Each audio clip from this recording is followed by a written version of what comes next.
I blend in the same colour as the lupin. Hello and welcome. Today is the 1st of June. I was planning to do a May garden tour, but I haven't posted any videos for a couple of weeks. I'd like to say I have been busy and productive, but in all honesty, I have just been tired and lazy. I did make a new top though. In fact, I made two. I have a pinky one in this same style. I'm really loving this style of top, and I've now made 4 using this pattern. They are just perfect for summer gardening weather. So behind me, the first thing I'll show you today is this splendid tree lupin. It's a perennial and comes back year after year. Well, it doesn't really die off. It's more of a shrub than your standard lupins. And right now it is looking its best. So I'll take you around the garden. Everything is growing at a rocketing pace. It has been warm and wet. I have been running into problems through May with the slugs and snails. That lovely wet weather has them on the march as well, munching through my newly planted out seedlings.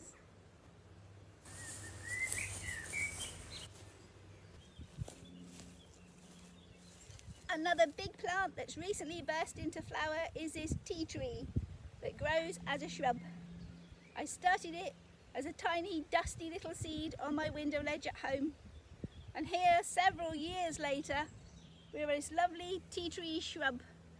This is the sort of tea tree the bees will harvest to make manuka honey. Some local beekeeper is going to have some extra special honey this year. Here in this grassy area is a lovely young filbert tree. A filbert nut tree is in the hazelnut family. If you were given some filberts and some hazelnuts, I very much doubt you'd be able to tell the difference. I love the red filbert specifically because of its beautiful red leaves. An extra bonus for this pretty tree is a harvest of lovely hazelnuts. Well, filberts, but they taste exactly the same as hazelnuts, and I use them in exactly the same way. I have quite a few filberts around the garden. They're definitely one of my favourite trees. So here's a bigger specimen planted the year before. Also looking wonderful with its beautiful red leaves.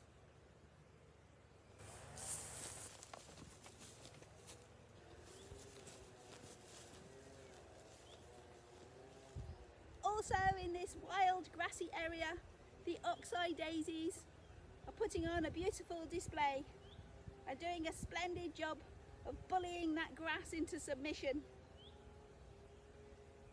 Looking good. This red hot poker though has been having a real tough time with the slugs and snails. It's a plant I've had in this grassy spot for quite a few years, and it's a bit of a toughie, so I'm sure it will continue to survive perfectly well. Well, not perfectly well, it's being munched, heavily munched, mainly on its flower stalks. So I have liberally scattered some organic slug pellets in this general area in the hope of giving it a bit of a fighting chance. And here I have 2 hollyhocks, both planted at the same time a couple of years ago now.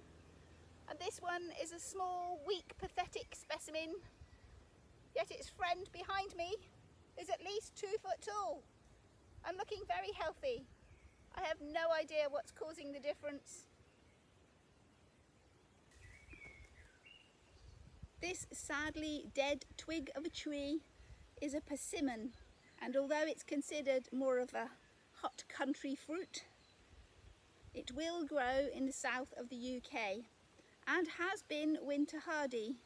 But unfortunately this year it put out its nice new early spring growth a little bit too early and got hit with a late frost. I am excited to see it is putting up new shoots at the base. I don't think it's a grafted tree. I believe it to be sitting on its own rootstock.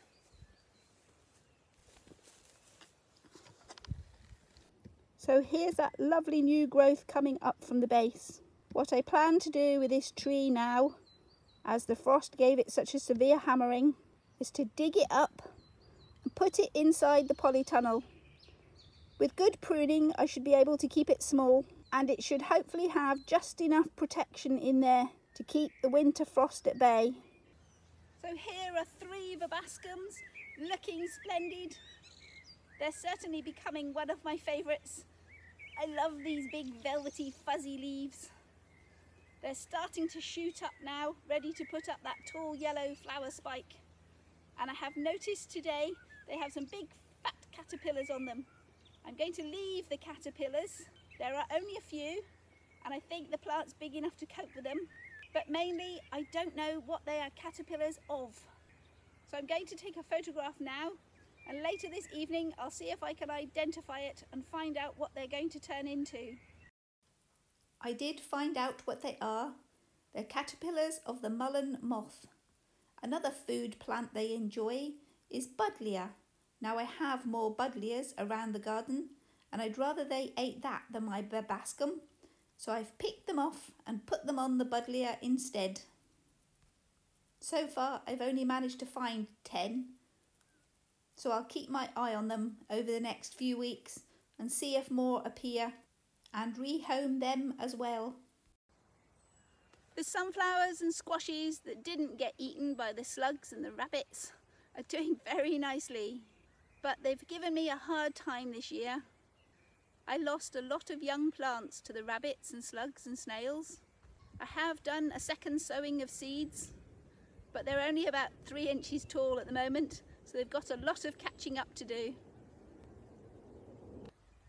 The squash plants are actually looking very good. They were planted at the same time. Oh, sun in my eyes. The squashes were planted at the same time as the sunflowers, and I think the sunflowers acted as a good distraction. They're obviously slightly more tasty and got eaten first, which left the squash nice and safe to carry on growing. So at least we'll get a decent harvest of squash. Well, I hope so, avoiding all other future disasters. I have every confidence there will be plenty of squash this autumn, just not as many sunflowers as I had planned. It has been a perfect spring for our plants.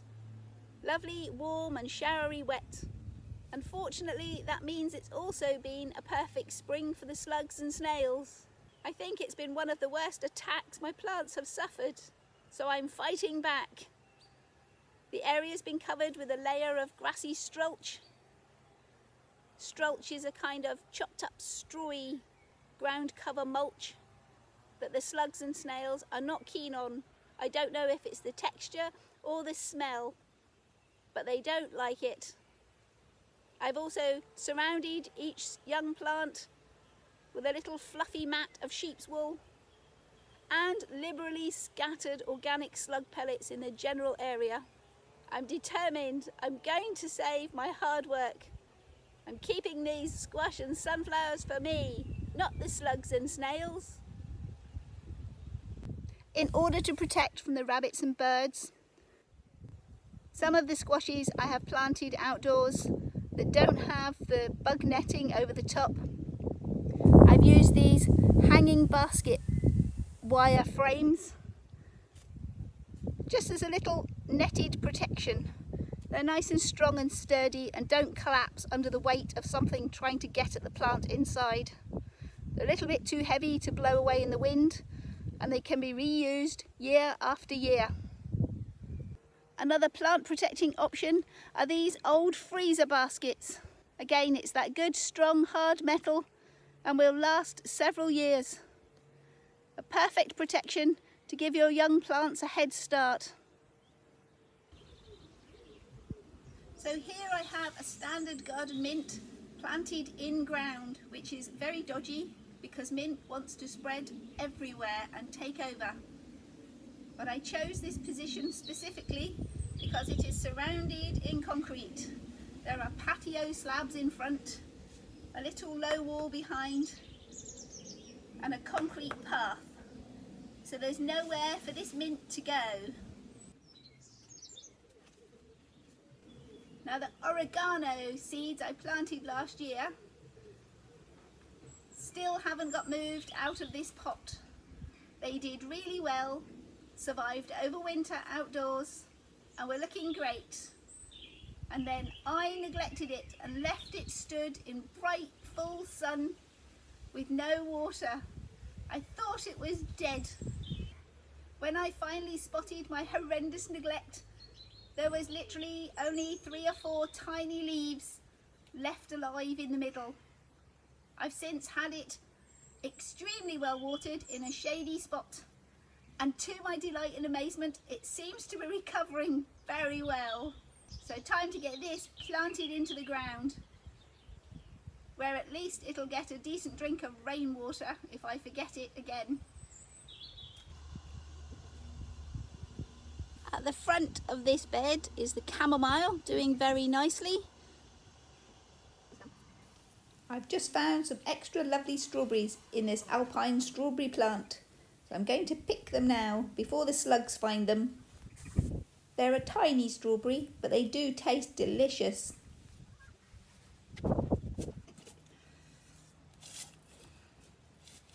So in this raised bed, I've got an Alpine Strawberry at the back corner, which I have just been raiding for lots of delicious berries, an advantage of the rain we've had this month.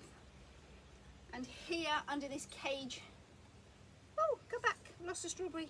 Come here, there we go, yum. So here under this cage, I planted several rows of carrot seed, and we've had such a damp month this May. I've got wonderful germination. Then I was hammered with the slugs and snails. I've possibly got about a dozen carrots from my first sowing in this bed. So I had to take the drastic step of putting down slug pellets. I got myself some Sluggo organic pellets and scattered them liberally all over the area, and re-sowed in between my original rows a second lot of carrots. They're just starting to come up. I also planted some parsnips around this area. No sign of any of them yet. So whether they popped up and got munched or whether they just haven't germinated, I do not know. So time to sow some more parsnips. Hello Rosie! Meow! You've got a dirty face, what have you been doing? All muddy. Your bottom on the camera. Meow! No, muddy face.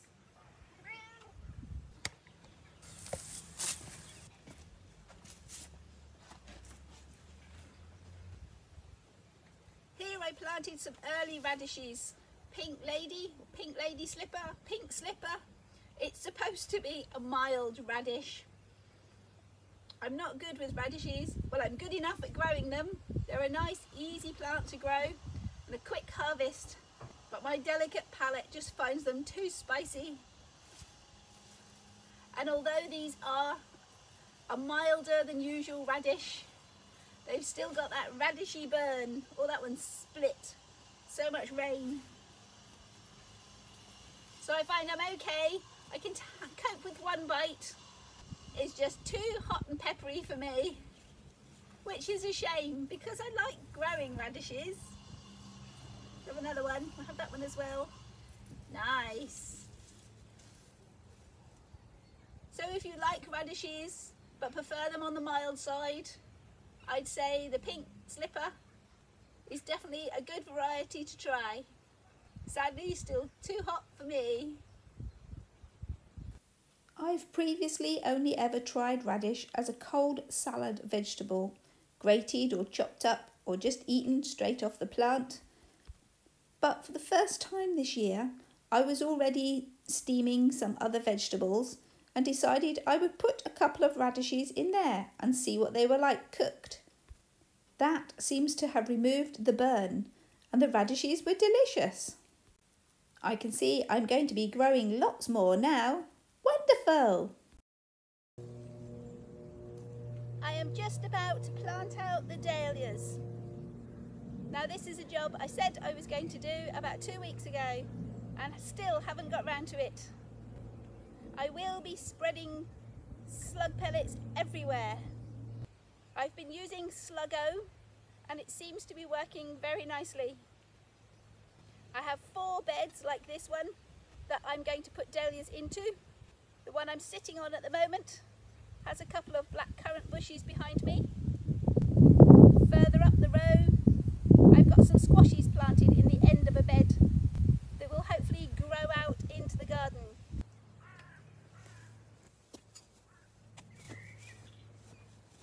How many have we got here? 1, 2, 3, 4, 6 for this bed. Ooh, nice. What's it like down there? Ooh, damp. Good. Had plenty of rain, it should be damp. Ugh.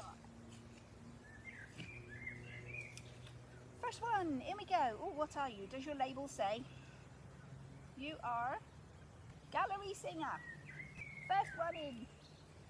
Lots of little buds.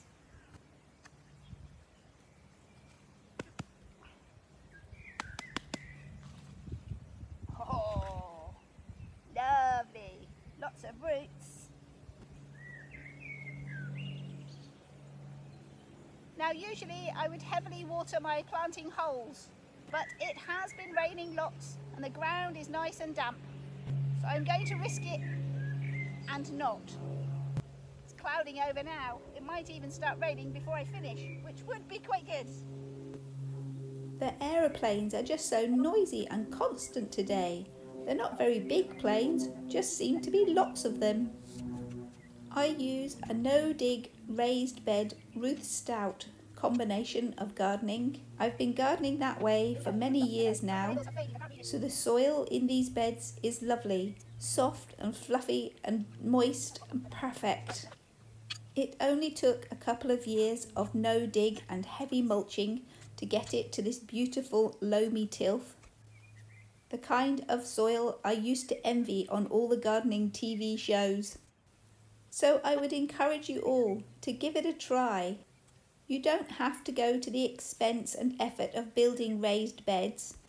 It is, however, most important that you stop digging the ground and don't walk on the area you're planning to garden in. 4 feet wide or less is perfect. That way you can always reach to the middle of the bed from either side and won't have to walk on your precious growing space. Then mulch, mulch, mulch and mulch again. As I use the Ruth Stout method of gardening, I use lots of grass clippings as my mulch. But my first layer of mulch was sheets of cardboard topped off with garden compost. You can use leaf mulch, wood chips, animal manure. Any mulch you can get hold of is brilliant. Just keep adding and adding that organic matter as often as you can. Well, it's the following day and now June the 2nd. The camera battery died on me yesterday and I hadn't quite finished. So I did get all the dahlias planted that I wanted to, and they seem to have survived the night very nicely with their strolch and slug pellets and some extra bits of netting if I have it available. I've put about 6 or 7 plants in each bed. I've also added a few extras. I've put in some agapanthus and one of my begonias. They might as well get in the ground rather than sitting in pots. Let's take a quick look and see how I got on. This is the first bed of the row. It's got 6 dahlias in it, an agapanthus in the middle, a couple of black currant bushes at the far end that were already here, and a few random little flowery things I had in tiny pots. Marigolds and cornflowers, I think. The next bed behind has got 7 dahlias in it. One already flowering with its little pink flower. This bed already had 2 small squash plants at one end and some flowering leeks at the other. So I've only put in 2 dahlia plants. I did add the agapanthus, a begonia and some gladioli that were sitting in a pot as well. And the 4th bed, which has the greatest amount of protection, only because this net was available at the moment. Has 6 dahlias in it as well. Because of my flat battery, we didn't get into the polytunnel yesterday, so we'll take a quick look today. It will be a quick look because it's jolly warm in here with the sun shining. There's lots of lovely pea pods developing on the peas.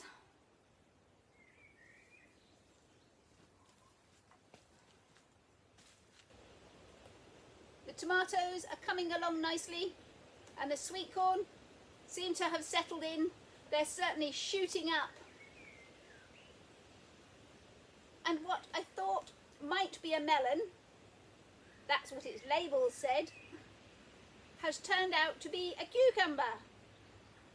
I'm perfectly happy for that. It's a good, strong, healthy plant and has its first baby cucumber. I now know it's a cucumber plant because here's the first of its cucumbers. I've started training this cucumber up this blue string in the same way I would a tomato, by twisting the string around the plant as it works its way up to the roof of the polytunnel. Hopefully it won't fall over and take up a lot less space reaching up to the ceiling rather than trailing all over the ground.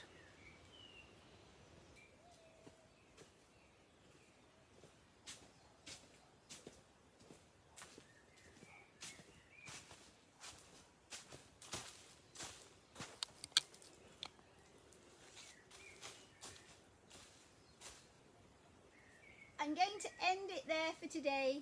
It's too hot to spend any longer in here. So thank you for joining me, and I'll see you next time. Bye for now. Remember, whatever you do, have fun doing it.